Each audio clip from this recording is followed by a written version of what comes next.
तानसेन मुगल कालीन भारत के सबसे श्रेष्ठ संगीतकार थे।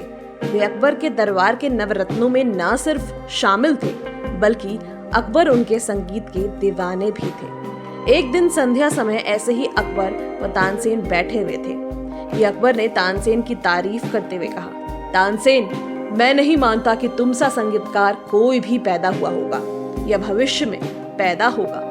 यह सुन तानसेन जोर से हंस दिए और हंसते हुए ही बोले, आप भूत और भविष्य की बात क्या करते हैं महाराज? अभी मेरे पूज्य गुरु हरिदास मौजूद हैं और उनके संगीत के सामने मेरा संगीत कुछ भी नहीं है। अकबर यह सुनते ही बुरी तरह चौंक गए और उन्होंने दृढ़ता पूर्वक कहा, यह तो हो ही नहीं सकता, शायद तुम्हारे गुरु हैं इसलिए तुम्हें ऐसा लग रहा है। तानसेन ने कहा, नहीं महाराज, मैं जो कह रहा हूँ वह बात 100% सही है। इसमें गुरु प्रभाव तनिक भी नहीं। मेरे गुरु हरिदास वास्तव में मुझसे कई गुना प्रतिभावान हैं। लेकिन अकबर को अब भी विश्वास नहीं हो रहा था, तो उन्होंने तानसेन से कहा, ठीक है, तो उन्हें दरबार में बुला लाओ, मैं उनका संगीत सुनना चाहता हूँ। तानसेन ने हंसते हुए कहा, वे दरबार कभी नहीं आएंगे। उनका संगीत सुनना हो तो हमें ही उनके वहां जाना पड़ेगा। अब अकबर तो कला प्रेमी थे। वे तुरंत तानसेन के साथ हरिदास के घर जाने को निकल पड़े। जैसे ही घर के निकट पहुंचे, तानसेन ने कहा, हम यहाँ बागड़ में छिप जाते हैं, देखते हैं वे कब राग छोड़ते हैं। अकबर बोले, अरे हम यहाँ इंतजार क्यों करें? तुम जाकर उनसे कह दो कि महाराज स्वयं पधारे हैं और आपका संगीत सुनना चाहती थी। तानसेन ने कहा, यह नहीं हो सकता महाराज, उन्हें आपके आने जाने से कोई भी फर्क नहीं पड़ने वाला। वे तो अपनी मर्जी से अपने समय पर ही राग छोड़ेंगे। अब तो और कुछ किया भी नहीं जा सकता था।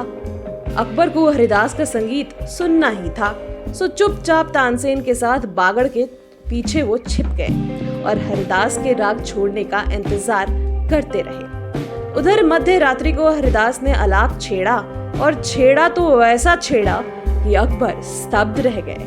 उनकी आंखों से आंसू बहने लगे। बात तानसेन की 100% सही थी। तानसेन का उसके गुरु से कोई मुकाबला हो ही नहीं सकता था। खैर, हरिदास का पूरा गान सुन अकबर व तानसेन राजमहल के लिए निकल पड़े।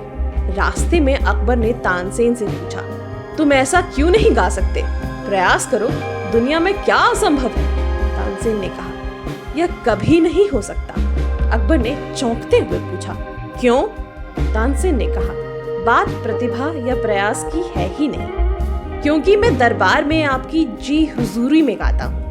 मुझ में गुरु वाली बात आ ही नहीं सकती। मनुष्य जो कार्य अपनी मस्ती में और सिर्फ अपने लिए करता है, उसकी बात ही अलग होती है। सार, यह अक्सर देखा गया है कि व्यक्ति प्रतिभावान भी हो, प्रयास भी कर रहा हो, पर बात नहीं बनती। क्यों?